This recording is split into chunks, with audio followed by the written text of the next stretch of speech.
ഫൈനിയിലേക്ക് ആവേശപൂർവം ആനന്ദപൂർവം കടന്നെത്തിക്കൊണ്ടിരിക്കുന്ന ഈ ഒരു പ്രത്യേകമായ സന്ദർഭത്തിൽ നമ്മുടെ നാട്ടിൽ നിന്നും കുറേയേറെ സഹോദരന്മാർ ഹജ്ജിന് തയ്യാറെടുപ്പ് നടത്തിയിട്ടുണ്ട്.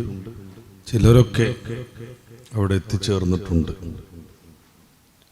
അല്ലാഹു എല്ലാവർക്കും മഖ്ബൂലും മബ്റൂറുമായ ഹജ്ജും ഉംറയും നിർവഹിക്കാനുള്ള തൗഫീഖ് നൽകുമാറാവട്ടെ. ഹജ്ജിൻ്റെ കർമ്മങ്ങളെക്കുറിച്ചും മസ്അലകളെക്കുറിച്ചും പലപ്പോഴായി നമ്മൾ കേട്ടിട്ടുണ്ട്. ഹജ്ജ് യാത്രികർ അത് പ്രത്യേകമായി പഠിച്ച് മനസ്സിലാക്കിയിട്ടുമുണ്ട്. അതിനപ്പുറം ഹജ്ജിൻ്റെ ചില ആന്തരികാർത്ഥങ്ങളെക്കുറിച്ചാണ് ഇന്ന് നമ്മൾ സംസാരിക്കുന്നത്. ഒരു ഹജ്ജ് നിർവഹിക്കുക എന്നത് മനുഷ്യൻ്റെ ജീവിതത്തിൽ ഒരിക്കലെങ്കിലും നിർബന്ധമായി മതം കൽപ്പിക്കുന്നതാണ്. ഈ ആരാധന വഴി മനുഷ്യൻ സമൂലമായി മാറുന്നു, പുതുക്കം പ്രാപിക്കുന്നു. അതുകൊണ്ട് തന്നെ ഹജ്ജിൻ്റെ കർമ്മങ്ങളെക്കുറിച്ച് നമ്മൾ ആലോചിച്ചാൽ, നമ്മൾ ബുദ്ധിപരമായി ലോജിക്കലി ചിന്തിച്ചാൽ പ്രത്യേകിച്ചൊരർത്ഥം കാണാത്ത വിധം സങ്കീർണമാണെന്ന് നമുക്ക് മനസ്സിലാക്കാൻ പറ്റും. മറ്റു ഇബാദത്തുകളേക്കാൾ കായികമായി വലിയ അധ്വാനം വേണ്ടതാണ് ഹജ്ജ്. സാമ്പത്തികമായി ഏറെ ചെലവുള്ളതാണ് ഹജ്ജ്. ശരീരം ബുദ്ധിമുട്ടി പലപ്പോഴും ഭക്ഷണം കിട്ടാതെ നടന്ന് കഴിച്ച് കാല് തളർന്ന് ജ്വലിക്കുന്ന സൂര്യന് താഴെ തിളച്ചു നിൽക്കുന്ന റോട്ടിലും മണ്ണിലുമൊക്കെ വീണ് ഉരുണ്ട് ഒരു പ്രത്യേകമായ രീതിയിൽ മനുഷ്യനെ സംസ്കരിക്കുന്ന, അവനെ സമൂലം മാറ്റിമറിക്കുന്ന ഒരു പ്രത്യേകമായ ആരാധന. അതിന് പൂർവികമായ ബന്ധങ്ങളുണ്ട്. പൂർവികരാകുന്ന മഹാന്മാരുടെ ചെയ്തികളോട് പിന്തുടരലുണ്ട്. അവരുടെ സംസ്കാരം ഏറ്റെടുക്കാനും ഉൾക്കൊള്ളാനുമുള്ള കൃത്യമായ രീതിയിലുള്ള പ്രചോദനങ്ങളുണ്ട്. അതുകൊണ്ട് തന്നെ മറ്റ് ആരാധനകളിൽ നിന്ന് തികച്ചും വ്യത്യസ്തമാണ് ഹജ്ജ്. ഹജ്ജിൻ്റെ പ്രതിഫലത്തെക്കുറിച്ച് ഹബീബായ നബി സല്ലല്ലാഹു അലൈഹി വസല്ലം തങ്ങൾ പറയുന്നിടത്തും ഈ ഒരു വ്യത്യാസം കാണാം. കഠിനമായ അധ്വാനം വേണ്ടതുകൊണ്ട് ധാരാളമായ പ്രതിഫലം കിട്ടുന്നു. മൻ ഹജ്ജ ഹാദൽ ബൈത്ത്, ഹബീബായ നബി സല്ലല്ലാഹു അലൈഹി വസല്ലം തങ്ങൾ പറഞ്ഞു, ആരെങ്കിലും പരിശുദ്ധ കഅബയിലെത്തിയിട്ട് ഹജ്ജ് നിർവഹിച്ചു, വലം യർഫുസ് വലം യഫ്സുഖ്, അശ്ലീലങ്ങൾ ചെയ്തില്ല, ഫിസുഖ് തമ്മാടിത്തങ്ങളൊന്നും ഉണ്ടായില്ല, വിലക്കപ്പെട്ട കാര്യങ്ങളൊന്നും അവൻ പ്രവർത്തിച്ചില്ല, ആത്മാർത്ഥമായി അവൻ ഹജ്ജ് നിർവഹിച്ചാൽ റജഅ കവയൗമി വലദതുഹു ഉമ്മുഹു, അവൻ്റെ ഉമ്മ അവനെ പ്രസവിച്ചത് ഏത് വിധം വിശുദ്ധിയിലാണോ അവിശുദ്ധിയോടുകൂടെയാണ് അവൻ പരിശുദ്ധമായ ഹറമൈനിയിൽ നിന്ന് വീട്ടിലേക്ക് മടങ്ങുന്നത്. സമൂലമായി മാറി എന്ന് പറയുന്നത് അതുകൊണ്ടാണ്. അവൻ്റെ ഉമ്മ പ്രസവിച്ച മാത്രയിൽ അവൻ എത്രമേൽ വിശുദ്ധനായിരുന്നു, ആ ഒരു വിശുദ്ധിയിലേക്ക് ഹജ്ജ് വഴി അവൻ പദം വരുന്നു, സമ്പൂർണമായി അവൻ മാറുന്നു. ഇത് മറ്റാരാധനകളെ കുറിച്ച് അങ്ങനെ പറയുന്നില്ല. നിസ്കാരം കഴിഞ്ഞ് വീട്ടിലേക്ക് എത്തുമ്പോഴേക്ക് എന്ന് വരുന്നില്ല. എന്തുകൊണ്ട്? ഹജ്ജിൻ്റെ കഠിനാധ്വാനത്തിന് വളരെയേറെ മനോഹരമായ പ്രതിഫലം ഹബീബായ നബി സല്ലല്ലാഹു അലൈഹി വസല്ലം തങ്ങൾ വാഗ്ദാനം ചെയ്യുന്നു. അപ്രകാരം തന്നെ മറ്റു ചില ഹദീസുകളും കാണാം. അൽ ഉംറത്തു ഇലൽ ഉംറത്തി കഫാറത്തുൻ ലിമാ ബൈനഹുമാ, ഒരു ഉംറ മറ്റൊരു ഉംറ, അതിൻ്റെ ഇടയിലുള്ള സമയങ്ങളിലുള്ള അബദ്ധങ്ങളെ, തെറ്റുകളെ അത് പൊറുപ്പിക്കുന്നു. എന്നാൽ വൽ ഹജ്ജുൽ മബ്റൂറു ലൈസ ലഹു ജസാഉൻ ഇല്ലൽ ജന്ന, ഗുണപ്രദമായ ഹജ്ജിന് സ്വർഗമല്ലാതെ പ്രതിഫലമില്ല. മബ്റൂർ എന്നാണ്, സ്വീകാര്യമായത് എന്നല്ല, മഖ്ബൂൽ എന്നല്ല. ഹജ്ജ് സ്വീകരിക്കപ്പെടൽ, മഖ്ബൂലാവൽ, അതൊരു തലാണ്. എന്നാൽ സ്വീകരിക്കപ്പെടുമ്പോൾ തന്നെ മബ്റൂറാകൽ, ഏറ്റവും ഗുണപ്രദമായി മാറും, അത് മറ്റൊരു തലം. മഖ്ബൂലാകുന്ന എല്ലാ ഹജ്ജും മബ്റൂറാവണമെന്നില്ല. മബ്റൂറാകുന്ന ഹജ്ജ് ഒരാൾ നിർവഹിച്ചിട്ടുണ്ടെങ്കിൽ ലൈസ ലഹു ജസാഉൻ ഇല്ലൽ ജന്ന, അവന് ലഭിക്കാനുള്ള പ്രതിഫലം സ്വർഗമാണ്, മറ്റൊന്നല്ലേ അല്ല.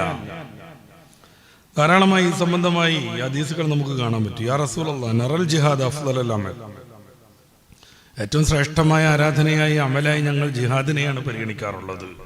അഫലാനുജാഹിദ്, ഞങ്ങൾ ജിഹാദ് നടത്തിക്കോട്ടെ എന്ന് അവർ സമ്മതം ചോദിക്കുന്നു. ഖാൽ റസൂലുള്ളാഹി തിരുത്തില, ലാകിന്ന അഫ്ളൽ ജിഹാദ് ഹജ്ജും മബ്റൂർ, ഏറ്റവും ശ്രേഷ്ഠമായ ആരാധന ജിഹാദായി ഞങ്ങൾ മനസ്സിലാക്കുന്നു, അത് ചെയ്തോട്ടെ എന്ന് ചോദിക്കുമ്പോൾ ഹബീബായ നബി തങ്ങൾ തിരുത്തിക്കൊണ്ട് പറയുന്നത് ജിഹാദുകളിൽ ഏറ്റവും ശ്രേഷ്ഠം അത് മബ്രൂറായ ഹജ്ജാണ്. ഈ ജിഹാദിൻ്റെ അർത്ഥം മനസ്സിലാക്കാനോടുള്ള ഒരു പ്രയോഗമാണിത്. പലപ്പോഴും ജിഹാദ് എന്ന് പറയുമ്പോഴേക്ക് അന്യരെ കൊല്ലുക എന്ന രീതിയിൽ ദുർവ്യാഖ്യാനം ചെയ്യപ്പെടാറുണ്ട്. ഞാനിന്ന് ആ ഒരു വിമർശനത്തിലേക്ക് കടക്കുകയല്ല, എന്നാലും സൂചിപ്പിക്കാം. റസൂലുള്ളാഹി സ്വല്ലല്ലാഹു അലൈഹി വസല്ലം തങ്ങൾ പറയാണ് ജിഹാദുകളിൽ ഏറ്റവും ശ്രേഷ്ഠം മബ്രൂറായ ഹജ്ജാണ്. അപ്പോൾ ശരീരം കൊണ്ട് നന്മയ്ക്ക് വേണ്ടിയുള്ള ഏത് അധ്വാനത്തെയും ജിഹാദ് എന്ന് പറയാം. നമുക്ക് സഹാബാ എന്ന് ചോദിക്കുന്നത് ജിഹാദാണ് ഏറ്റവും ശ്രേഷ്ഠമെന്ന് ഞങ്ങൾ മനസ്സിലാക്കുന്നു, അത് ചെയ്തോട്ടെ എന്ന്. നബി സല്ലല്ലാഹു അലൈഹി വസല്ലം തങ്ങൾ പറയുന്നത് ജിഹാദുകളിൽ തന്നെ ഏറ്റവും ശ്രേഷ്ഠം മബ്രൂറായ ഹജ്ജാണ്. അപ്പം ഹജ്ജിൻ്റെ പ്രതിഫലം വിവിധത്തിലൊക്കെയാണ് ഹദീസുകളിൽ നമുക്ക് കാണാനാകുന്നത്. അത് നേരത്തെ ഞാൻ പറഞ്ഞത് മറക്കരുത്. ഹജ്ജ് മഖ്ബൂലാവലുണ്ട്, മർദൂദാവലുണ്ട്. തീരെ തന്നെ സ്വീകാര്യമാവാതെ അവിടെ എത്തിയിട്ട് ലബ്ബൈക അല്ലാഹുമ്മ, പടച്ച റബ്ബേ നിന്റെ വിളിക്ക് ഉത്തരം നൽകി ഞാനിതാ കടന്നു വരുന്നു എന്ന് പറയുമ്പോൾ ലാ ലബ്ബൈക വലാ സഅദൈക്, നിന്റെ വിളി നിന്റെ ഉത്തരം ഇവിടെ ആവശ്യമില്ല, പോകൂ എന്ന് പറയുന്ന പ്രത്യേകമായ അവസ്ഥയൊക്കെ ഉണ്ട്. അള്ളാഹു കാക്കട്ടെ. അതുകൊണ്ടാണ് ചില മഹാന്മാരൊക്കെ ലബ്ബൈക ചെല്ലുമ്പോൾ ബോധം കെട്ടത്. ഞാൻ ആ ചരിത്രത്തിലേക്ക് കടക്കുന്നില്ല, പിന്നെ നമുക്കൊന്നും പൂർത്തിയാക്കാൻ കഴിയില്ല. പറഞ്ഞു വെച്ച സ്ഥിതിക്ക് ഞാൻ പൂർത്തീകരിക്കാം. അലി ഇബ്നു ഹസൻ റളിയല്ലാഹു അൻഹു, മാനായ അലി ഇബ്നു അബീ ത്വാലിബ് തങ്ങളുടെ പേരക്കുട്ടി ഹജ്ജിന് പോവാൻ വാഹനപ്പുറത്ത് ഇറങ്ങി കയറിയിരുന്നു. ഇറാമൊക്കെ കഴിഞ്ഞിട്ട് ബഹുമാനപ്പെട്ടവർ ലബ്ബൈക തുടങ്ങുകയാണ്. ശരീരമാസകലം വറച്ചു, മഞ്ഞളിച്ചു. അദ്ദേഹം മോഹാലിസപ്പെട്ടു. വെള്ളമൊക്കെ കുടഞ്ഞ് സഹയാത്രികർ അദ്ദേഹത്തെ പിന്നെയും എഴുന്നേൽപ്പിച്ച് വാഹനത്തിൽ കയറ്റിയപ്പോൾ അവരന്വേഷിച്ച് സ്വാഭാവികം എന്ത് പറ്റിയെന്ന്. മഹാനുഭാവം പറഞ്ഞത് ഞാൻ ആലോചിച്ചു പോയി. ലബ്ബൈക് അല്ലാഹുമ്മ ലബ്ബൈക്, അല്ലാഹുവേ നിന്റെ വിളിക്ക് ഞാൻ ഉത്തരം നൽകുന്നു. അഹുദരായിട്ടല്ല ഈ ഹാജിമാരവിടെ എത്തുന്നത്, ക്ഷണിച്ചിട്ടാണ്. പടച്ച റബ്ബ് ക്ഷണിക്കാൻ വേണ്ടി തൻ്റെ ഖലീലിനെ ഏൽപ്പിച്ചതാണ്. മഹാനുഭാവൻ ചോദിച്ചു, ഈ മൊട്ടക്കുന്നുകൾ മാത്രമുള്ള ഭൂമികയിൽ വെച്ച് ഞാൻ വിളിച്ചാൽ ആര് കേൾക്കാനാണ്? വിളിക്കൂ, ഞാനത് കേൾപ്പിക്കുമെന്ന് റബ്ബ് വാഗ്ദാനം ചെയ്യുന്നു. ആ വിളി കേട്ടവരാണ് റബ്ബിൻ്റെ മുമ്പിലേക്ക് പോകുന്നത്. മഹാനുഭാവൻ പറഞ്ഞു, ഞാൻ ലബ്ബൈക പറയാണ്, പടച്ചോനെ നിന്റെ വിളിക്കതാ ഞാൻ ഉത്തരം നൽകി വന്നിരിക്കുന്നു. ഞാനെങ്ങാനും ലബ്ബൈക പറയുമ്പോൾ ലാ ലബ്ബൈക വലാ സഅദൈക, നിന്റെ ലബ്ബൈക്ക് ഇവിടെ ആവശ്യമില്ല, നിന്റെ വിളിക്ക് ഉത്തരം നൽകാൻ ഇവിടെ ആരുമില്ല, പൊയ്ക്കോളൂ എന്ന് എന്നെ എങ്ങാനും തടഞ്ഞു വെക്കുമോ, എന്നെ എങ്ങാനും ഉപേക്ഷിക്കുമോ എന്നോർത്തപ്പോൾ എനിക്കിത് പൂർത്തിയാക്കാൻ പറ്റുന്നില്ല എന്നാണ്.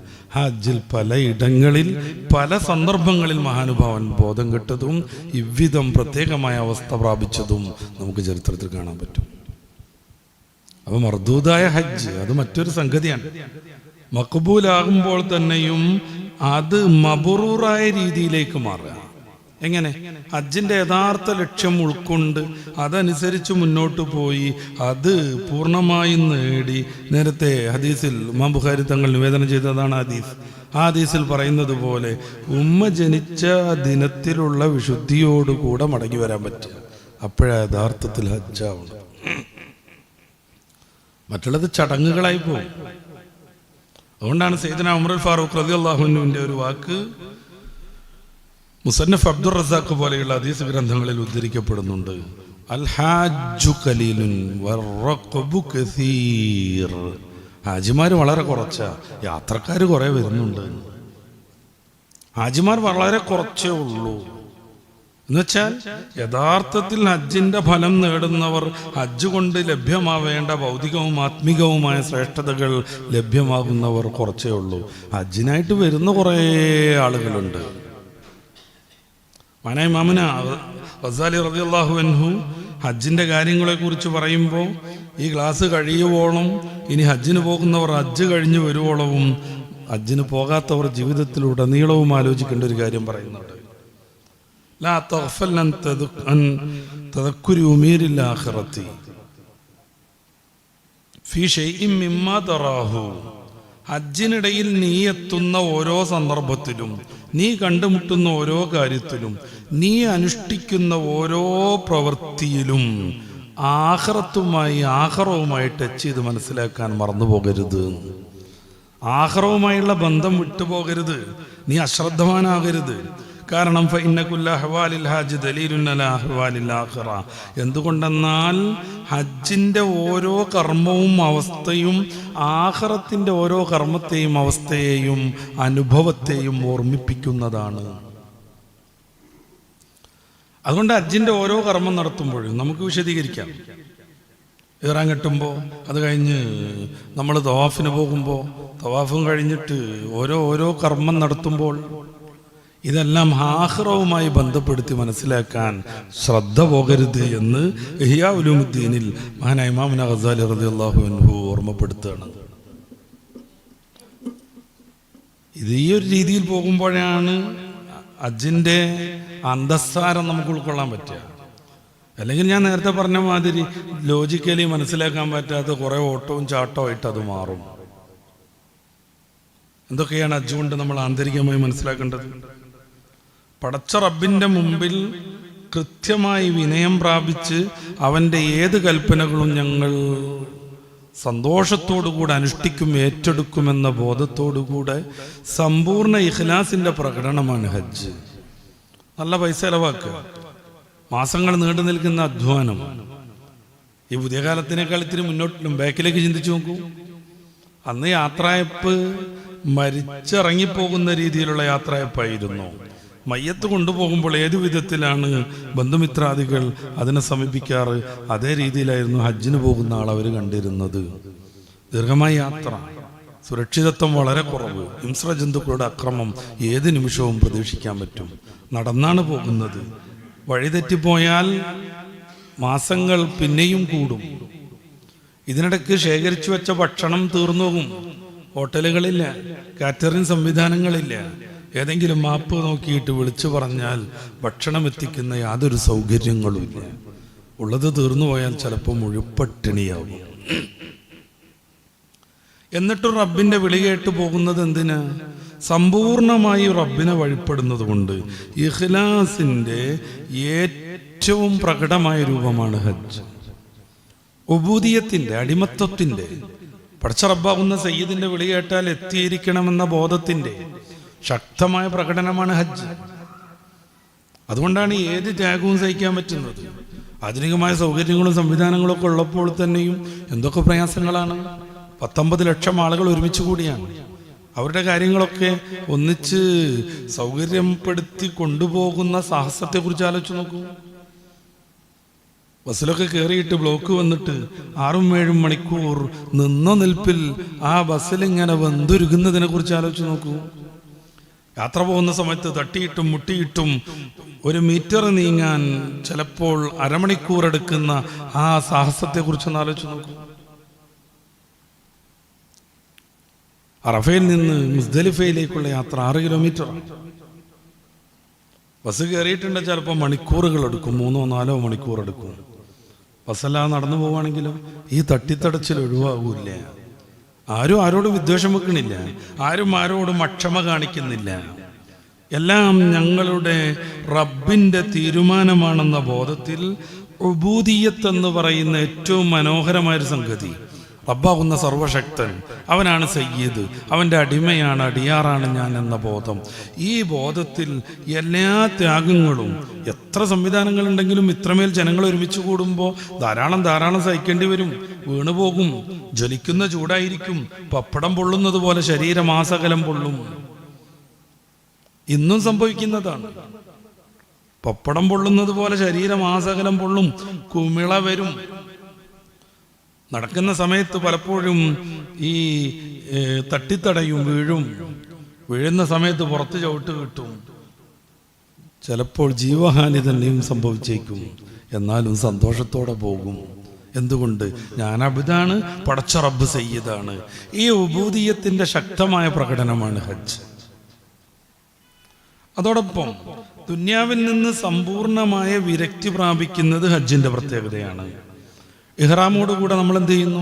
അലങ്കാര വസ്ത്രങ്ങളെല്ലാം മാറ്റുന്നു. അതിൻ്റെ മറ്റൊരു തലം വിശദീകരിക്കാനുണ്ട്, സമയം പോലെ നമുക്ക് എത്താം. ആഡംബരങ്ങളെല്ലാം ഒഴിവാക്കുന്നു. എണ്ണ, സുഗന്ധദ്രവ്യങ്ങൾ, അങ്ങനത്തെ എല്ലാ സംഭവങ്ങളും ഒഴിവാക്കുന്നു. മുടിവെട്ടലും അനുബന്ധമായുള്ള സൗന്ദര്യ സംഗതികളും എല്ലാം മാറ്റുന്നു. ഒറ്റത്തുണിയിലേക്ക് പുരുഷൻ ചുരുങ്ങുന്നു. പിന്നെ അവന് ഇഷ്ടം പോലെ പ്രവർത്തിക്കാൻ പറ്റൂല. അവന് താല്പര്യമുള്ള ഇടങ്ങളിൽ മാന്തിക്കൊണ്ടിരിക്കാൻ പറ്റൂല. നിയന്ത്രിച്ചാവണം. മുടി പോരരുത്, അവർത്ത് വെളിപ്പെടരുത്, സുഗന്ധം തുടരുത്. സമ്പൂർണമായി മനുഷ്യനെ നിയന്ത്രിക്കുകയാണ്.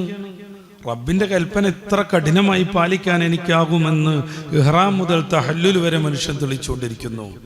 ഭാര്യ മാത്രമല്ല, സുമുഖികളും സുന്ദരികളുമാകുന്ന വിവിധ രാജ്യങ്ങളിൽ നിന്നുള്ള നിരവധിയായ സ്ത്രീകൾ ദൂരെ നിൽക്കല്ല, കൂടെയുണ്ടാകും, തൊട്ടുരുമ്മിയുണ്ടാകും.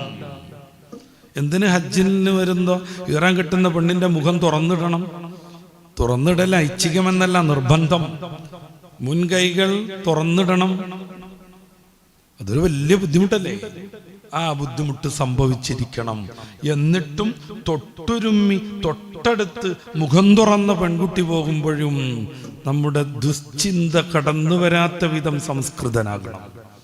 അവരെ കുറിച്ചുള്ള യാതൊരു ചിന്തയും വരരുത്. ലാ റഫസ വലാ ജിദാല വലാ ഫസൂഖ ഫിൽ ഹജ്ജ്. പരിശുദ്ധ ഖുർആൻ അങ്ങനെ അത് പ്രയോഗിക്കുന്നത്. ലാ റഫസ്, ഹജ്ജിൽ യാതൊരുവിധ അശ്ലീലങ്ങളും പാടില്ല.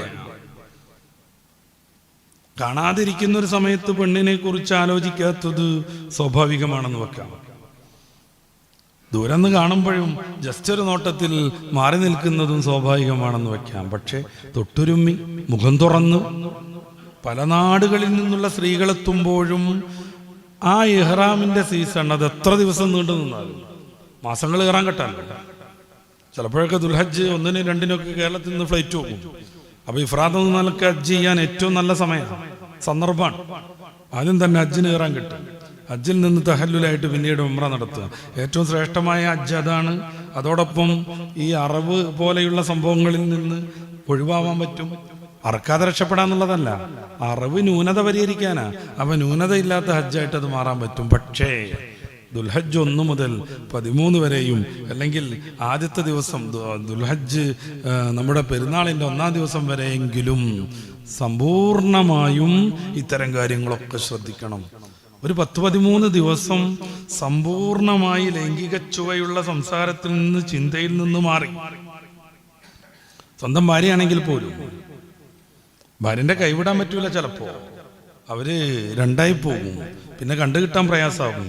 ചിലപ്പോൾ പിന്നെ കണ്ടെത്തിയില്ലെന്നും വരും. ഭാര്യയുടെ കൈ പിടിച്ചിങ്ങനെ നടക്കണം. പക്ഷേ രണ്ടുപേരുടെയും ഉള്ളിൽ ഈ റഫസ് അല്ലെങ്കിൽ ലൈംഗികമായ രീതിയിലുള്ള ഒരു ചിന്തയും അരനിമിഷം അങ്കുരിക്കാൻ പാടില്ല. ഈ നിയന്ത്രണത്തിന്റെ പേരാണ് ഹജ്ജ്. സമ്പൂർണമായി മനുഷ്യൻ മാറുന്നു. സമ്പൂർണമായി മനുഷ്യൻ ദുന്യാവിൽ നിന്ന് മറ്റൊരു ലോകത്തേക്ക് എത്തിച്ചേരുന്നു. ഇഹ്റാം വഴി നമ്മൾ മാറ്റിവെക്കുന്ന ഓരോ ഭൗതികമായ സംഗതികളും ഹറാമായതൊന്നുമല്ല. എണ്ണ നമുക്ക് സാധാരണ പറ്റൂലേ? സോപ്പ് ഉപയോഗിച്ചുകൂടെ? എല്ലാം പറ്റും. മുടി വെട്ടി സുന്ദരനായിക്കൂടെ? ആകാം. പക്ഷേ ഇഹ്റാം കിട്ടിയ പിന്നെ അത് പറ്റൂല. അപ്പൊ ദുന്യാവിന്റെ ബന്ധങ്ങളെയും ബന്ധനങ്ങളെയും മൊത്തം മുറിച്ചു മാറ്റിയിട്ട് പടച്ച റബ്ബിൽ ആത്മീകമായി വിലയം ചെയ്യുന്നതിന്റെ പേരാണ് ഹജ്ജ്. കുറെ എല്ലാവരും നടന്നു, ഞാനും നടന്നു. എല്ലാവരും ഓടി, ഞാനും ഓടി. എല്ലാവരും വന്നപ്പോൾ ഞാനും വന്നു. എല്ലാവരും മുടി കളഞ്ഞപ്പോൾ ഞാനും കളഞ്ഞു. ഇതിന് ഹജ്ജ് എന്ന് പറയില്ല. അബൂബക്കർ ശിബ്ലി റളിയല്ലാഹു അൻഹുവിന്റെ ചരിത്രത്തിലേക്ക് നമ്മൾ പോകുന്നുണ്ട്.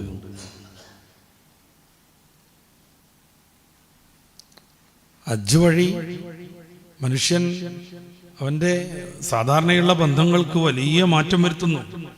ചിലപ്പോൾ ഇതിലൂടെ ഓടിക്കളിച്ചവനായിരിക്കും. ഓവാലത്തും വരുന്നിട്ട് രാത്രി ഫുൾ വർത്തമാനം പറഞ്ഞവനായിരിക്കും. കൂട്ടുകാരുടെ പ്രേരണയിൽപ്പെട്ട് പാടില്ലാത്ത ചില സംഗതികളൊക്കെ ചെയ്തവനായിരിക്കും. പക്ഷേ ഹജ്ജ് വഴി ആ കൂട്ടുകാരനെ അവൻ ഒഴിവാക്കുന്നു. അവന്റെ ആ ഓവാലത്തെ അവൻ ഒഴിവാക്കുന്നു. പിന്നെ പടച്ച റബ്ബിന്റെ ദീനിന്റെ പ്രചാരണത്തിന് ആദ്യം സാക്ഷ്യം വഹിച്ച പരിശുദ്ധ മക്കയിലൂടെ, ഹറമിലൂടെ അവൻ സഞ്ചരിച്ചുകൊണ്ടിരിക്കുന്നു. ഹറമിന്റെ പോരിശ പറയേണ്ടതുണ്ട്. ഹറമിലെ മസ്ജിദിന്റെ പ്രത്യേകം പോരിശ പറയേണ്ടതുണ്ട്. സംസാരിച്ചുകൊണ്ടിരിക്കുക, സെൽഫി എടുത്തുകൊണ്ടിരിക്കുക, സെൽഫി സ്റ്റിക്കിലും വെച്ചുകൊണ്ട് ഇങ്ങനെ ഹജ്ജ് ചെയ്തുകൊണ്ടിരിക്കുക, ഏതോ ഒരാളോട് വീഡിയോയിൽ സംസാരിച്ചുകൊണ്ട് തവാഫ് നടത്തിക്കൊണ്ടിരിക്കുക. ഇപ്പൊ വിലക്കുണ്ട് തോന്നുന്നു. 10,000 റിയാൽ ഫൈന് വരും തോന്നുന്നു. ഫൈനില്ലാത്തൊരു ലോകത്തെക്കുറിച്ച് ആലോചിക്കൂ. ഫൈന് കൊണ്ടല്ല മനുഷ്യൻ ഇത്തരം ഭൗതികമായ ആനന്ദങ്ങളിൽ നിന്ന് മാറേണ്ടത്. ഞാൻ ഹജ്ജ് ചെയ്യുകയാണെന്ന ബോധം കൊണ്ടാണ്. അപ്പോഴാണ് ആത്മീയതയുടെ ഹജ്ജാവുക, അപ്പോഴാണ് ആത്മാവിൻ്റെ ഹജ്ജാവുക. സംസാരിച്ചുകൊണ്ടിരിക്കുക, എവിടെ മറ്റുള്ളൂ എന്നൊക്കെ പറഞ്ഞ് സംസാരിച്ചുകൊണ്ടിരിക്കുക. എന്തിനധികം പരിശുദ്ധമായ കഅബ, ഇതുവരെ നമ്മൾ തിരിഞ്ഞു നിന്ന് നിസ്കരിച്ച ഗേഹം, പടച്ച റബ്ബ് അവന്റെ ഭവനം എന്ന് ഖുർആനിൽ പ്രഖ്യാപിച്ച ഇടം. ആ ഭവനത്തിലേക്ക് പോകുന്നതുകൊണ്ടാണ് നമ്മൾ റബ്ബിന്റെ അതിഥികളാവുന്നത്. അള്ളാഹുവിന്റെ വീട്ടിലേക്ക് പോകണം നമ്മൾ. വെറുതെ അല്ല, ഞാൻ പറഞ്ഞു, ക്ഷണിച്ചിട്ട് വീട്ടിലേക്ക് എത്തുന്നത് കൊണ്ടാണ് നമ്മൾ അള്ളാഹുവിന്റെ അതിഥികളാവുന്നത്. അങ്ങനെ റബ്ബിന്റെ അതിഥികളായിട്ട് പോയി കഅബ ആദ്യം കാണുന്ന സമയത്തുള്ള പ്രാർത്ഥനയ്ക്ക് ഉത്തരം കിട്ടുമെന്ന്, പ്രത്യേകിച്ച് മക്കാ ഹറമിൽ 10-25 ഇടങ്ങളിൽ പ്രാർത്ഥിച്ചാൽ, വേണമെന്ന് കരുതി പ്രാർത്ഥിച്ചാൽ, ഇഖ്ലാസോടുകൂടെ റബ്ബിന്റെ മുമ്പിൽ നമ്മുടെ ആവശ്യങ്ങൾ അർത്ഥിച്ചാൽ 100% ചിലപ്പോൾ പ്രാർത്ഥന കഴിയുന്നതിൻ്റെ മുമ്പ് അതിൻ്റെ ഉത്തരം ലഭിച്ചിരിക്കും. ആ ഒരു സന്ദർഭത്തിൽ ജീവിതത്തിൽ ആദ്യമായിട്ട് ഹജ്ജിന് പോയി ആദ്യമായി പരിശുദ്ധ കഅബ കാണുമ്പോൾ പോലും ഇതേ ഞങ്ങൾ കഅബ കാണുന്നെന്നും പറഞ്ഞിട്ട് ഷോർട്സും റീൽസും ഉണ്ടാക്കുന്നതിൻ്റെ പേരല്ല ഹജ്ജ്. പിന്നെ ആത്മീയമായ സമ്പൂർണമായ പരിഷ്കരണം, അതാണ് ഹജ്ജ് വഴി നമ്മൾ സാധിക്കേണ്ടത്. തവാഫിനെ കുറിച്ച് പറയുമ്പോൾ, ഹജ്ജിന്റെ ഓരോ കർമ്മത്തെക്കുറിച്ച് പറയുമ്പോഴും ഈ ഒരു തലത്തിലേക്ക് നമുക്ക് ഉയർന്നു വരേണ്ടതുണ്ട്. ഞാൻ നേരത്തെ സൂചിപ്പിച്ചതുപോലെ മഹാനായ അബൂബക്കർ ശിബിലി റഹ്മത്തുള്ളാഹിയുടെ അടുത്ത് വന്നിട്ട് ഒരു ഹജ്ജിന് പോകുന്നയാൾ പ്രത്യേകമായൊരു കാര്യം ഉന്നയിച്ചു. യാ സയ്യിദി ഇന്നി ഉരീദുൽ ഹജ്ജ്, ഞാൻ ഹജ്ജിന് പോകാൻ ഉദ്ദേശിക്കുകയാണ്. ഫൗസനി ബിമാ യൻഫഉനി, അപ്പോൾ എനിക്ക് ഉപകാരമുള്ള കുറച്ച് കാര്യങ്ങൾ അങ്ങ് പറഞ്ഞു തരണം, എനിക്ക് ഉപദേശിക്കണം. വദഉല്ലാഹലി, അതോടൊപ്പം എനിക്ക് വേണ്ടി റബ്ബിനോട് അങ്ങ് പ്രാർത്ഥിക്കുകയും വേണം. അബൂബക്കർ ശിബിലി തങ്ങളെ കുറിച്ച് പറയേണ്ടതുണ്ട്, ഞാൻ മാറി നിൽക്കാം. സൂഫി ചക്രവാളത്തിലെ ആത്മീക ലോകത്തിലെ മഹാ തേജസ്വിയാകുന്ന പൂർവിക പണ്ഡിതൻ ഒരിടത്ത് വന്നിട്ടാണ് പറയണത്, ഞാൻ ഹജ്ജിന് പോകാം, എനിക്ക് വേണ്ട ഉപകരിക്കുന്നതായ കുറച്ച് ഉപദേശങ്ങൾ നൽകണം, അതോടൊപ്പം എനിക്ക് വേണ്ടി പ്രാർത്ഥിക്കുകയും വേണം. മഹാൻ വളരെ ഹ്രസ്വമായി ഹജ്ജിന്റെ ആത്മാവ് മൊത്തം പറഞ്ഞു കൊടുക്കുന്നു.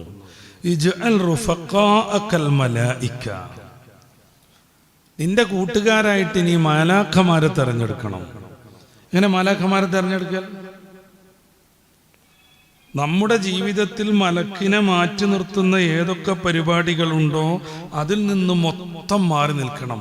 അപ്പൊ മാലാഖമാർ നമ്മുടെ കൂട്ടുകാരാവും. മലമക്കമാർ വരുമെന്നും സംവദിക്കുമെന്നും ആശീർവദിക്കുമെന്നും പരിശുദ്ധ ഖുർആൻ സൂറത്തുൽ ഫുസ്സിലത്തിന്റെ 30 മുതലുള്ള വാക്യങ്ങളിൽ പ്രഖ്യാപിക്കുന്നുണ്ട്. തനസ്സുലു അലൈഹിമുൽ മലായിക അല്ലാ തഖാഫു വലാ തഹ്സനു അബ്ശിറു ബിൽ ജന്ന. അബൂബക്കർ ശിബ്ലി റളിയല്ലാഹു അൻഹു ഹജ്ജ് സമ്പൂർണമായി ഖബൂലാവാനുള്ള ഏറ്റവും പ്രധാനപ്പെട്ട ഉപദേശങ്ങളെല്ലാം ഹ്രസ്വമായി വളരെ ചുരുക്കിയ മനുഷ്യന് പറഞ്ഞു കൊടുക്കുന്നു. നിന്റെ കൂട്ടുകാരായി മലക്കമാരെ തെരഞ്ഞെടുക്കണം എന്ന് വെച്ചാൽ മലക്കിന് വെറുപ്പുണ്ടാകുന്ന ഒരു പരിപാടിയും ഇനി നിന്റെ ജീവിതത്തിൽ ഉണ്ടാകരുത്. അന്യസ്ത്രീനെ നോക്കരുത്, മലക്കകലും.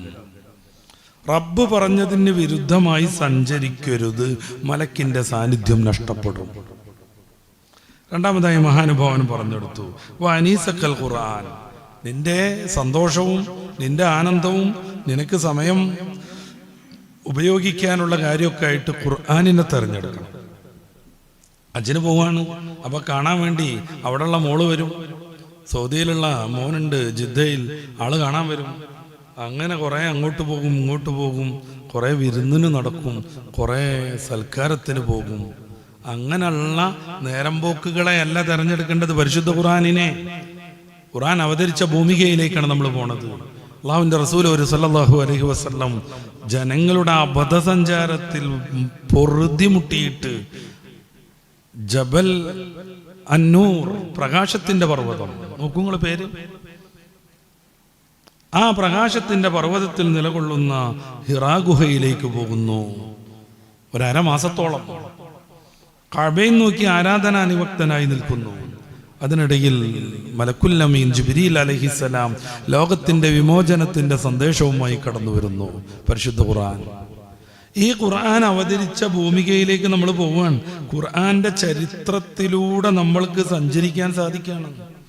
അവിടെ വെച്ച് പരിശുദ്ധ ഖുർആനിന്റെ കൂട്ടുകാരനാവണം. ഹജ്ജൊക്കെ കഴിഞ്ഞു വരുമ്പോഴേക്ക് 2 ഹറമേനിയിലുമായിട്ട് ഏറ്റവും ചുരുങ്ങിയത് 3 ഖത്മെങ്കിലും ഓതി തീർക്കണം. അത് മസ്ജിദുൽ ഹറമിൽ തന്നെ ഇരുന്ന് ചെയ്യാൻ പറ്റുമെങ്കിൽ അത്രമേൽ ശ്രേഷ്ഠത നമുക്ക് വേറെ എവിടെ വെച്ച് ഓതിയാലാണ് ലഭ്യമാവുക. ഒരക്ഷരത്തിന് സാധാരണഗതിയിൽ 10 ഇരട്ടി പ്രതിഫലം. മസ്ജിദുൽ ഹറമിലാണെങ്കിലോ ഈ 10 ഇരട്ടിക്ക് 10 ഇൻറ്റു ലക്ഷം പ്രതിഫലം. സാധാരണ രീതിയിൽ തന്നെ ഖുർആനിൽ ഒരു അക്ഷരത്തിന് 10 ഇരട്ടി പ്രതിഫലം ഉണ്ടാവും. മസ്ജിദുൽ ഹറമിലാണെങ്കിൽ ഏത് പുണ്യത്തിനും 1,00,000 പ്രതിഫലം. അതുകൊണ്ടാണ് അബൂബക്കർ ശിബിലി റളിയല്ലാഹു അൻഹു പറഞ്ഞു കൊടുക്കുന്നത്, നിന്റെ കൂട്ടുകാരൻ മലക്കായിരിക്കണം, നിന്റെ സന്തോഷവും നിന്റെ സമയം കൊല്ലലും ഖുർആനിലാവണം. വസാദക്കൽ യഖീൻ, നിന്റെ ഭക്ഷണം അള്ളാഹുവിലുള്ള ദൃഢമായ വിശ്വാസമായിരിക്കണം, തവക്കുലായിരിക്കണം, തഖ്വയായിരിക്കണം. ഹജ്ജിനെ കുറിച്ച് പറയുമ്പോൾ പരിശുദ്ധ ഖുർആനിൽ വതസവ്വദൂ ഫഇന്ന ഖൈറസ്സാദി തഖ്വ എന്ന് പറയുന്നത്. ഹജ്ജിനെ കുറിച്ച് പറയുന്നിടത്താണ് ആ പ്രയോഗം വരുന്നത്. നിങ്ങൾ ഭക്ഷണം ശേഖരിക്കൂ, അറിയണേ ഏറ്റവും ശ്രേഷ്ഠമായ ഭക്ഷണം തഖ്വയാകുന്നു. അങ്ങനെ തഖ്വനെ ഭക്ഷണമാക്കുക, പടച്ച റബ്ബിൽ ഭരമേൽപ്പിക്കുക, അവനെ തവക്കുലാക്കുക. നമ്മുടെ ഭക്ഷണം ചിലപ്പോൾ തീർന്നിരിക്കും. നമ്മൾ ചിലപ്പോൾ 1.5 മാസത്തിനുള്ള ഫുഡ് തയ്യാറാക്കിയിട്ടുണ്ടാകും. അത് പൂത്തുപോയാൽ എന്ത് ചെയ്യാൻ പറ്റും?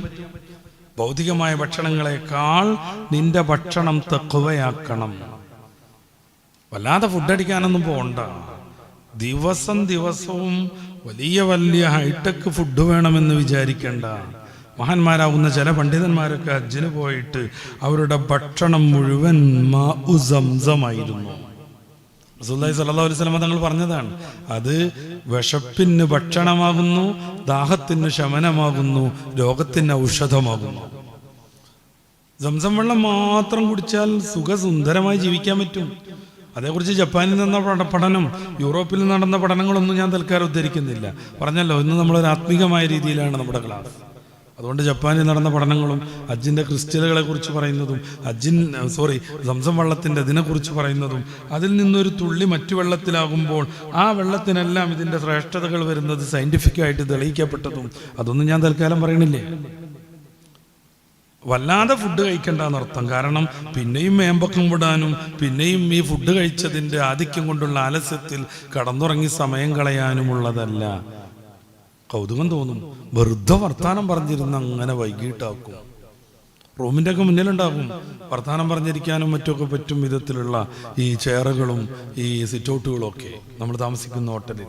അവിടെ പോയിരുന്ന് വർത്താനം പറഞ്ഞുകൊണ്ടിരിക്കുക, പർച്ചേസിന് വേണ്ടിയിട്ട് ധാരാളം സമയം ഉപയോഗിക്കുക, വലിയ വലിയ ചന്തകളിലേക്ക് പോവുക, അവിടെ കിട്ടുന്ന വലിയ വിഭവങ്ങളെല്ലാം ശേഖരിച്ച് അത് പാചകം ചെയ്ത് അങ്ങോട്ടും ഇങ്ങോട്ടും ആഘോഷമാക്കി അങ്ങനെ ജീവിക്കുക.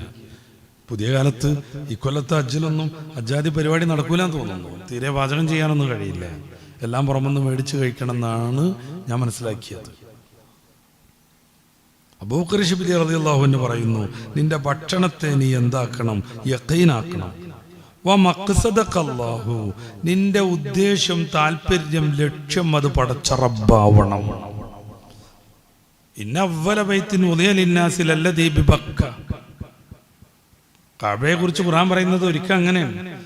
ഭൂമിയിൽ മനുഷ്യന്റെ ആരാധനയ്ക്ക് വേണ്ടി റബ്ബിന് വേണ്ടി നിർമ്മിക്കപ്പെട്ട ആദ്യത്തെ ഭവനമാണ് കഅബാലയം. ഈ കഅബയുടെ പരിസരത്തേക്കാണ് നമ്മൾ ഹജ്ജ് ചെയ്യാൻ പോകുന്നത്. അതുകൊണ്ട് കഅബയുടെ നാഥനാവണം നമ്മുടെ ലക്ഷ്യം. റബ്ബ് വിളിച്ചിട്ടാണ് നമ്മൾ പോകുന്നത്. അതുകൊണ്ട് റബ്ബ് നമ്മളെ പരിഗണിക്കാൻ വേണ്ടി മലാക്കന്മാരെ നിർത്തിയിട്ടുണ്ട്. പ്രത്യേകമായി നമുക്ക് ഗുണങ്ങൾ എഴുതി ചേർക്കാൻ അതിന് സംവിധാനങ്ങളുണ്ട്. യാത്ര തുടങ്ങുന്നിടം മുതൽ നമ്മൾ വയ്ക്കുന്ന ഓരോ ചവിട്ടടിക്കും, നമ്മുടെ വാഹനത്തിൻ്റെ ഓരോ ചലനത്തിനും കൃത്യമായ പ്രതിഫലം രേഖപ്പെടുത്തുന്നുണ്ട്. ആ റബ്ബിനെ കരുതിയാവണം നിന്റെ യാത്ര. വൈദാ തഫ്തൽ ബൈത്ത് തഫ് ബിഖൽബിക വാസ് സിർരിക. നീ തവാഫ് ചെയ്യുകയാണെന്നുണ്ടെങ്കിൽ നിന്റെ ഹൃദയം കൊണ്ട് തവാഫ് ചെയ്യണം. നേരത്തെ എത്തട്ടെ എന്ന് കരുതിയിട്ട് പോവല്ല, വളരെ പെട്ടെന്ന് തീരട്ടെ എന്ന് കരുതിയിട്ട് സ്പീഡിൽ നടക്കുകയല്ല. പിന്നെ നിന്റെ ഹൃദയം കൊണ്ട്, നിന്റെ ആത്മാർത്ഥത കൊണ്ട് നീ തവാഫ് ചെയ്യുക. ഓരോ ചുറ്റുങ്ങനെ നടക്കുന്ന സമയത്ത് ചില ഓർമ്മകളൊക്കെ ഉണ്ട്. അത് മഹാനുഭാവൻ പിന്നീട് പറയുന്നുണ്ട്, അവിടെ വെച്ച് നമുക്ക് സംസാരിക്കാം. അള്ളാഹു നിനക്ക് തഖ്വ വർദ്ധിപ്പിച്ചു തരട്ടെ എന്നൊക്കെ പറഞ്ഞിട്ട് ദ്വാരന്ന് വിട്ടു. ഇദ്ദേഹം ഹജ്ജിന് പോയി. ഹജ്ജൊക്കെ കഴിഞ്ഞിട്ട് മഹാനരെ കാണാൻ വേണ്ടി പിന്നെയും വന്നു. അദ്ദേഹത്തോട് ദ്വാരക്കാൻ പറയാൻ, അദ്ദേഹത്തിൽ നിന്ന് ബർക്കത്ത് കിട്ടാൻ അദ്ദേഹം പിന്നെയും വന്നു. ഖാല ലഹു ശിബ്ലി റഹ്മഹുല്ലാഹ്. ഇനിയാണ് നമ്മുടെ ഹജ്ജിന്റെ അകക്കാമ്പിലേക്ക് നമ്മൾ കടക്കേണ്ടത്. ഇദ്ദേഹത്തോട് ഇമാം ശിബ്ലി റഹ്മഹുല്ലാഹു ചോദിച്ചു, മല്ലദീന വൈത ഹീന ഹറംത. ഇഹ്റാം കെട്ടുക എന്ന് പറയുന്ന ഒരു ചടങ്ങ്, അത് കെട്ടലല്ല പ്രധാനം, നിയ്യത്താണ്. നമ്മൾ ഹജ്ജിന് വേണ്ടി ഉംറയ്ക്ക് വേണ്ടി നിർവഹിക്കുന്ന നിയ്യത്തിന്റെ പേരാണ് ഇഹ്റാം. പിന്നെ ആ സമയത്ത് നമ്മൾ ഡ്രസ്സ് മാറ്റും, അതുകൊണ്ട് അങ്ങനെ ഒരു കെട്ടൽ എന്ന് വന്നതാണ്. മഹാനായ ഇമാം ശിബ്ലി ചോദിക്കുന്നു, എന്തായിരുന്നു നീ ഇഹ്റാം ചെയ്തപ്പോൾ നീ കരുതിയത്? മഹാനുഭാവൻ പറഞ്ഞു, ആ ഹജ്ജ് ചെയ്ത് വന്ന ആള് പറഞ്ഞു, അമിൽതുമാ അമിലന്നാസ് വമാ നവൈതു ശൈഅൻ. പ്രത്യേകിച്ചൊന്നും കരുതിയില്ല, ആളുകളൊക്കെ ഇഹ്റാം കെട്ടിയിരുന്നു, അങ്ങനെ ഞാനും ഇഹ്റാം ചെയ്തു. ഖാല, ഈ സമയത്ത് ഇമാം ശിബ്ലി പറയാണ്, നവൈത അന്നക തജറദ്ത മിൻ സിയാബിൽ മുഖാലിഫത്തി വൽനിസിയാൻ വഅഖ്ബൽത അലാ ഇബാദത്തി റഹ്മാൻ വഅന്നക നസഅത സിയാബ ദുനിയ വലബിസ്ത സിയാബ ആഖിറ കമാ യഫ്അലു ബിൽ മയ്യ. അല്ലാത്തൊരു ചോദ്യം. നീ ഇഹ്റാം കെട്ടി ഡ്രസ്സൊക്കെ മാറ്റിയല്ലോ, ആ സമയത്ത് നീ കരുതിയിരുന്നോ അള്ളാഹുവിനോട് എതിര് ചെയ്ത ദുന്യാവിലെ ഡ്രസ്സുകളിൽ നിന്ന് പൂർണ്ണമായി ഞാനിതാ മാറി നിൽക്കുന്നു? ഞാൻ സാധാരണ ഇതുവരെ ഉപയോഗിച്ചു വന്ന എൻ്റെ ഡ്രസ്സ്, അതുകൊണ്ട് ഞാൻ ധാരാളമായി റബ്ബിന് വിരുദ്ധമായി പ്രവർത്തിച്ചിട്ടുണ്ട്, ഇസ്യാൻ തെറ്റുകൾ ചെയ്തിട്ടുണ്ട്. വഅഖ്ബൽ തല ഇബാദത്തുർ റഹ്മാൻ, ഇപ്പോൾ ഞാനിതാ അതെല്ലാം ഉപേക്ഷിച്ച് റഹ്മാനായ റബ്ബിന്റെ മുന്നിലേക്ക് എത്തിച്ചേർന്നിരിക്കുന്നു. വഅന്നക നസഅത സിയാബദ് ദുനിയാ, ദുന്യാവിന്റെ സിയാബിനെ നീ പൂർണ്ണമായി ഉപേക്ഷിച്ചുവോ? വലബിസ്ത സിയാബൽ ആഖിറ, ആഖിറത്തിന്റെ വസ്ത്രത്തെ നീ ധരിച്ചോ? ഇതാണ് ഇഹ്റാമിൽ നമ്മൾ ഉംറക്കായാലും ഹജ്ജിലാണെങ്കിലും കരുതേണ്ടത്. പടച്ച റബ്ബേ, ഞാനിതാ നിനക്ക് എതിര് പ്രവർത്തിച്ച, ദോഷം പ്രവർത്തിച്ച എൻ്റെ വസ്ത്രം സമ്പൂർണമായി ഒഴിച്ചു മാറ്റുന്നു. ഇനി ഇതാ ഒരു തെറ്റും ചെയ്യാത്ത വിശുദ്ധമായൊരു വസ്ത്രം ഞാൻ ധരിക്കുന്നു. ഇനി ഞാൻ തെറ്റ് ചെയ്യാതിരിക്കാൻ കഠിനമായി പ്രതിജ്ഞ ചെയ്യുന്നു.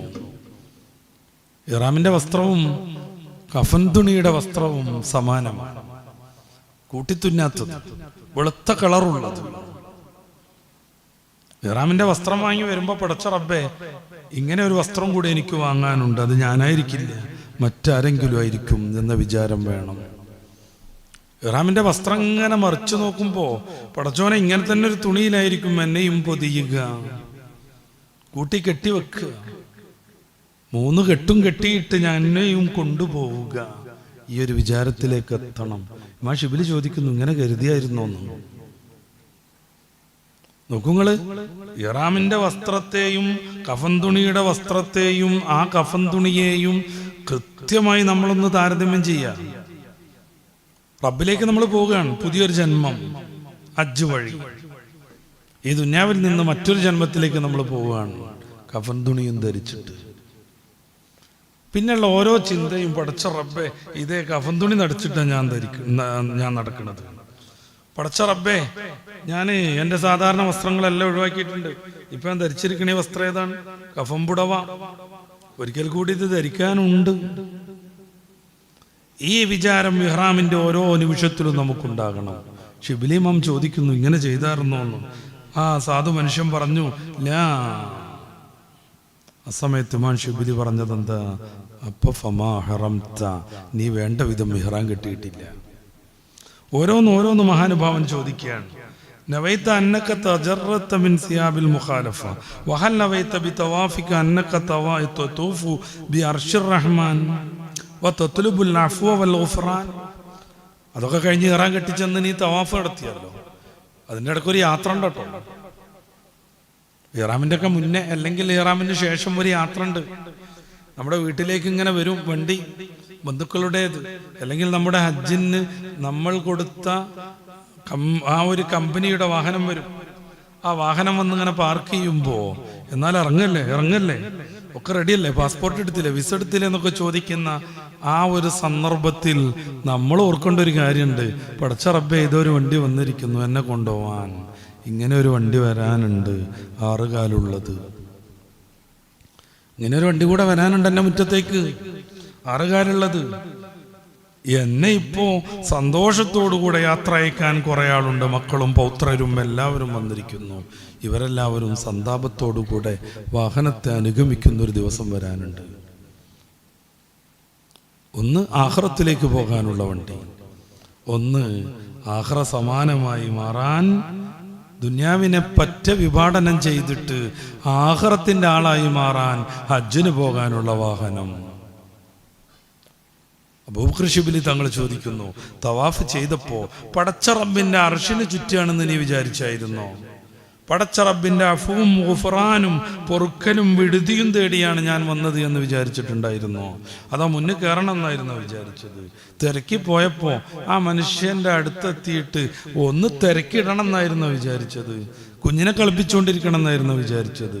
തോളിലേറ്റിയ കുട്ടി വേറൊരാളുടെ തോളിലുള്ള കുട്ടിയുമായി സല്ലപിക്കുമ്പോൾ തിരിഞ്ഞു നിന്ന് 2 കുട്ടികളെയും ലാളിക്കാനായിരുന്നോ, ഓമനിക്കാനായിരുന്നോ വിചാരിച്ചത്? ദിക്റുകൾ മറന്നുപോയിരുന്നോ? ഒരു ചടങ്ങായി മാറിയിരുന്നോ? റുക്നുൽ യമാനിയുടെയും റുക്നുൽ ഹജറിന്റെയും ഇടയിൽ റബ്ബന ആതിനാ ഫിദ്ദുനിയ ഹസന എന്നും പറഞ്ഞ് നിന്റെ ഹൃദയം പെടപെടച്ചിരുന്നോ?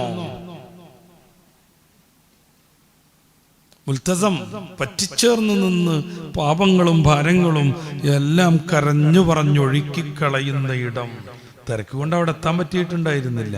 പക്ഷേ അതിൻ്റെ ഏകദേശം നേരെ നീ സഞ്ചരിക്കുമ്പോൾ അങ്ങനൊരു വിചാരവും വികാരവും നിന്റെ മനസ്സിൽ വന്നായിരുന്നോ? ഇല്ലേ? സാധു പറഞ്ഞു, ഇല്ല, ഞാൻ അങ്ങനൊന്നും ചെയ്തില്ല, എല്ലാവരും ചുറ്റിയ പോലെ ഞാനും ചുറ്റി. എന്നാൽ നീ തവാഫ് ചെയ്തിട്ടില്ല. അബൂബക്കർ